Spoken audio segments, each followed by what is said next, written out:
Restez informés chaque jour avec Scoop FM. Désormais, suivez nos journaux sur nos chaînes partenaires à Lubumbashi sur Sky Radio, la 97.7 MHz, à 6h, 9h, 12h, 15h, 19h et 21h. Suivez-nous également sur la radio communautaire Moïseni chaque jour à 9h05, 10h03 et 21h juste. Le journal du Scoop FM passe aussi sur Kipushi 24 Radio à 8h30, 12h30, 16h juste, 18h30 et 21h30. Retrouvez-nous également sur Vox Congo. Téléchargez dès maintenant l'application Vox Congo pour rester informé en temps réel.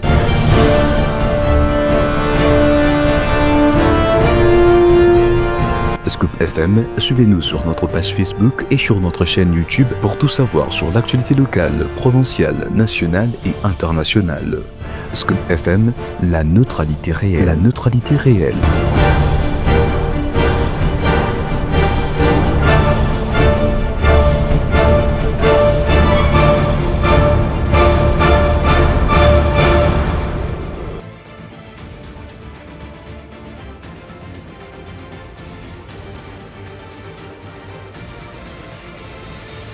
Un plaisir de vous retrouver ce week-end. Mesdames et messieurs, bonjour et bienvenue à cette édition du journal. Un seul titre à la une de l'actualité. 6 ans après avoir quitté les pouvoirs, Joseph Kabila Kabange a brisé son silence. L'ancien chef d'État congolais s'est adressé à la nation congolaise dans la soirée du vendredi 23 mai. Dans un discours de 45 minutes diffusé sur YouTube, Joseph Kabila a évoqué plusieurs points selon lui pour sortir les pays de la crise. Vous les suivrez dans ce journal. Bienvenue à tous.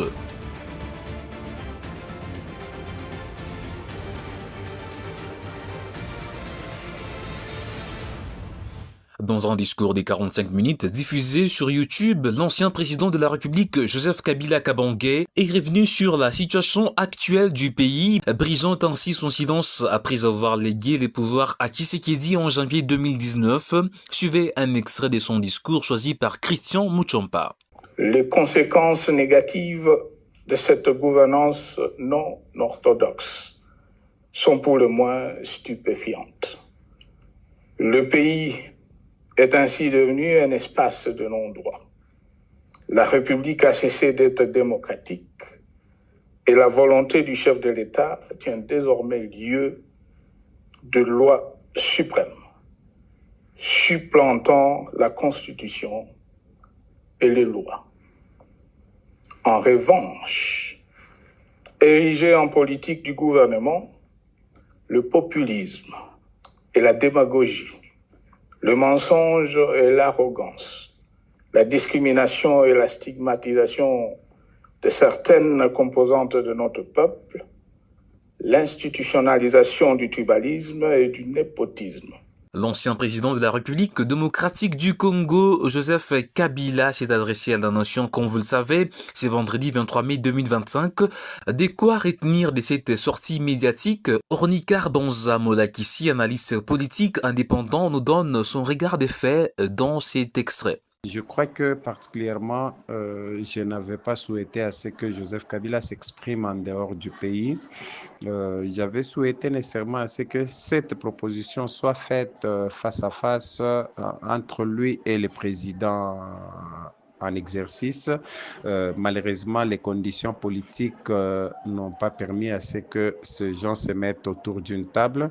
Vous savez, moi je crois que sa sortie médiatique est à sa place et tout ce qu'il a dit, c'est ce qui s'est dit déjà à voix basse par plusieurs camps, tant de la majorité, tout comme de l'opposition, tant de la société civile et des autres. Vous allez vous rendre compte qu'il a fait le résumé de ce qui s'est dit dans la classe politique congolaise. Particulièrement, je crois que, bien sûr, c'est un humain, peut-être qu'il peut y avoir à reprocher, mais dans la réalité des choses, il n'a fait que mettre sur la place publique ce que les autres étaient en train de mettre en dessous de la table.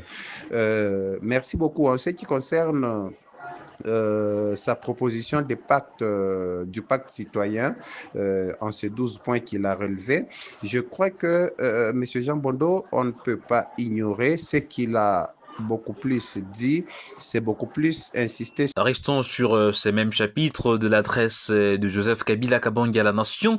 L'ancien ministre de l'Intérieur, de la Sécurité, de la Décentralisation et des Affaires coutumières, Peter Kazadi, a exprimé ce samedi 24 mai 2025 sur son compte X son indignation suite à la sortie médiatique de l'ancien président Joseph Kabila Kabange, tenue le vendredi 23 mai 2025. Dans son discours, Kabila a abordé la question de la sécurité nationale, mais ses propos ont suscité des vives réactions au sein de l'opinion publique congolaise.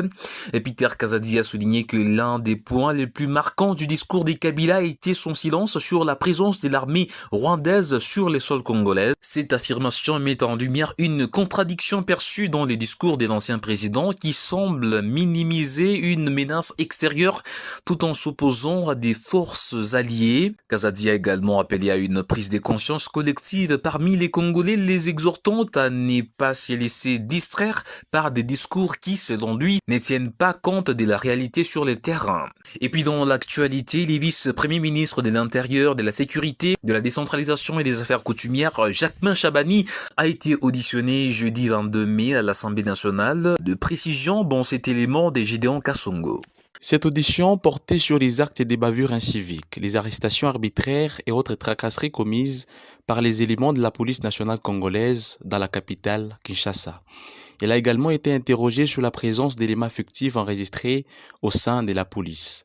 La convocation de Jacquemain Chabani devant les députés faisait suite à une question orale avec débat lui adressée par les députés Eyangambo Yovenance qui s'est dit préoccupé par la bavure policière, notamment les cas de tortures infligées aux civils, ainsi que les tirs à balles sans raison réelle. Pour les députés Eyangamboyo, ces comportements commis par ceux qui sont censés protéger la population sont inacceptables.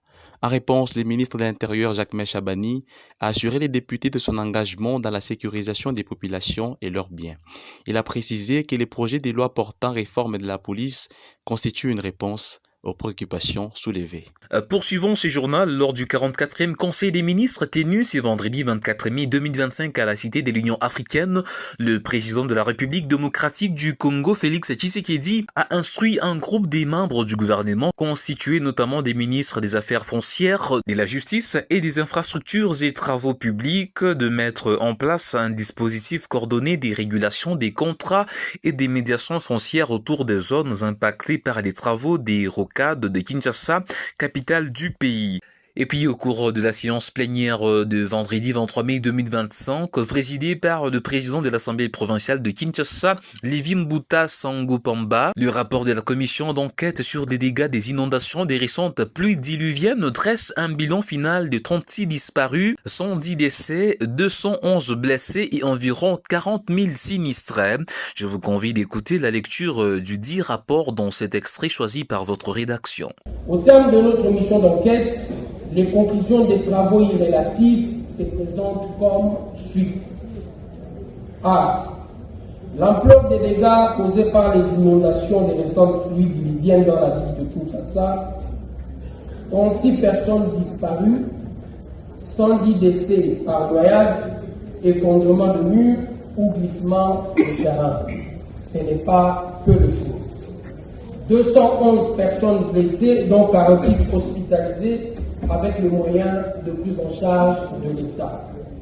Environ 40 000 sinistrés, dont 5 956 à ce jour sont pris en charge et hébergés dans les différents sites d'accueil. 26 339 ménages touchés et 5 668 maisons effondrées. Plusieurs équipements électroménagers emportés par les eaux pluviales, plusieurs infrastructures de base endommagées, notamment le pont sur la rivière Lukaya. Plusieurs cas de têtes d'érosion fulgurantes sont dénombrés à Mongapula, Ngaliema, Kisenso et Serembao. Avant de finir cette édition du journal, sachez également que le gouverneur de la province du Sankuru, Kitenge Kanyama, est rapproché des manques de leadership et des mauvaises gestions par 16 députés provinciaux signataires d'une motion de défiance à son encontre. Ces élus ont déposé leur motion le vendredi 23 mai à l'Assemblée provinciale de Sankuru, vu les violations répétées à la fois de la loi numéro 08/12 portant des principes fondamentaux relatifs à la libre administration des provinces et celle du règlement de notre chambre. Il y a lieu de se rendre à l'évidence et constater que le gouverneur Victor Kitenge Kanyama ne peut plus mériter la confiance de ceux qui l'ont porté à la tête de notre chère province héroïque. Qu'ainsi donc le motionnaire de la présente demande sa destitution, note ces documents. Mesdames et messieurs, avant de finir cette édition du journal, place à la revue de presse. La sortie médiatique de Joseph Kabila Kabange, ancien chef d'État, fait la une des journaux. Mesdames et messieurs, bienvenue à cette revue de presse qui s'ouvre par ces titres de radio-okapi.net. Joseph Kabila appelle à un pacte citoyen pour sauver la RDC. L'ancien président de la République démocratique du Congo et sénateur à vie, Joseph Kabila, s'est exprimé dans la soirée du vendredi 23 mai, au lendemain de la levée de ses immunités par les Sénats. Une décision de la Chambre haute du Parlement qui ouvre la voie à des poursuites judiciaires contre lui, notamment sur des accusations de complicité avec la rébellion de l'AFC M23 soutenue par le Rwanda. Dans un discours diffusé en direct sur YouTube, Joseph Kabila livre une analyse critique de la situation actuelle en RDC et propose une feuille de route pour sortir le pays de la crise. 6 ans après avoir quitté les pouvoirs, Joseph Kabila dresse un tableau sombre de la situation en RDC. Selon lui, le pays est gravement malade et son pronostic vital est engagé. Il dénonce ce qu'il qualifie des gouvernances non orthodoxes sous les régimes de son successeur Félix Tshisekedi. Sur un autre chapitre, RTNC des titres, le président Tshisekedi hausse les tons sur les actes de déstabilisation des exécutifs provinciaux. Le président de la République Félix Tshisekedi a présidé ce 23 mai 2025 la 44e réunion du Conseil des ministres tenue à Kinshasa. Dans sa communication à l'ordre du jour, le président Félix Tshisekedi a fustigé la recrudescence d'actes de déstabilisation des exécutifs provinciaux par les assemblées provinciales comme facteur de fragilisation de la cohésion nationale. Dans une note circulaire adressée récemment aux institutions provinciales, le ministre de l'Intérieur Jacquemain Chabani avait insisté sur la cohésion nationale que prônent les chefs de l'État en cette période marquée par l'agression rwandaise. Il avait invité ces chefs d'institutions provinciales à privilégier la stabilité institutionnelle. L'exemple concret de cette déstabilisation auquel fait allusion le président Félix Tshisekedi est celui de la déchéance du gouverneur du Kasaï oriental mis en accusation par son assemblée provinciale pour détournement de 3 millions de dollars américains, poursuit ses médias en ligne. Finissons cette revue de presse en sport. L'Inafoot, Lupopo et Luc et Imaël, c'est terminé, titre mediacongo.net. Dans un communiqué du vendredi soir, le football club Saint-Éloi Lupopo de Lubumbashi annonce la fin de la collaboration avec son entraîneur belge Luc et Imaël. C'est dans ces communiqués, les deux parties ont acté la résiliation du contrat qui les liait. Déjà fin de contrat avec Lupopo, le belge n'a pas aussi été convaincant, surtout en cette phase, avec plusieurs faux pas, de défaites et des nuls qui réduisent de plus en plus les chances des cheminots pour la qualification aux interclubs de la CAF. En attendant, c'est son adjoint Bertin Makou qui devrait assurer cette transition, poursuit ces tabloïds. Mesdames et messieurs, voilà qui met un terme à cette revue de presse sur votre radio. Merci à tous de l'avoir suivi.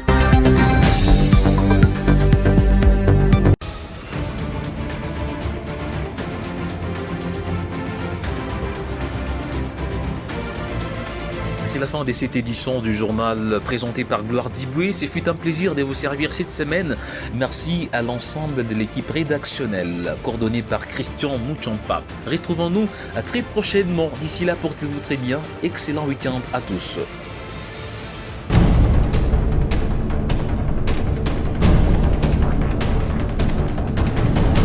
Restez informés chaque jour avec Scoop FM. Désormais, suivez nos journaux sur nos chaînes partenaires à Lubumbashi sur Sky Radio, la 97.7 MHz, à 6h, 9h, 12h, 15h, 19h et 21h.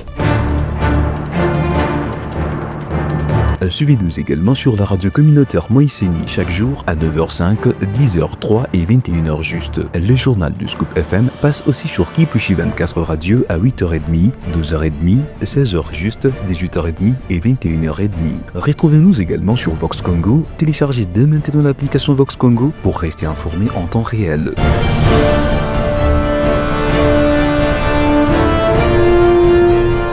Scoop FM, suivez-nous sur notre page Facebook et sur notre chaîne YouTube pour tout savoir sur l'actualité locale, provinciale, nationale et internationale.